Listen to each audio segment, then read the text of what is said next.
Dragon ফুল গাছে এই বছরে দুটো ফুল হয়েছে, একটা খাওয়া হয়ে গেছে। এই যে খাওয়া জায়গাটা এই যে আপনারা দেখতেই পাচ্ছেন। আপনারা কি করে বুঝবেন যে আজকে পলিনেশন করতে হবে?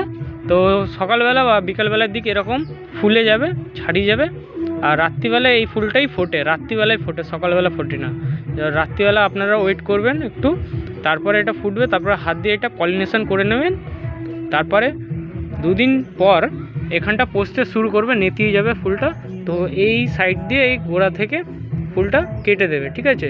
আর এইখানটা এটা হচ্ছে ড্রাগন ফ্রুট, এটা হচ্ছে ফুলে যায়, কয়েকদিনের মধ্যেই ফুলে যাবে। দেখবেন এখন এরকম ছোট আছে, কয়েকদিনের মধ্যে ফুলে যাবে, ঠিক আছে?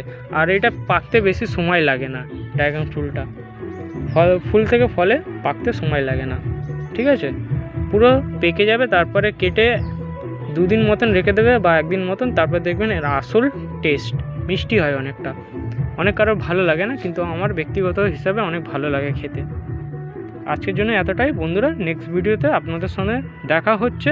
আর আমার ইউটিউব চ্যানেলটা আপনারা সাবস্ক্রাইব করে রাখুন, তাহলে এরকম নতুন নতুন ভিডিও আপনাদের কাছে চলে যাবে।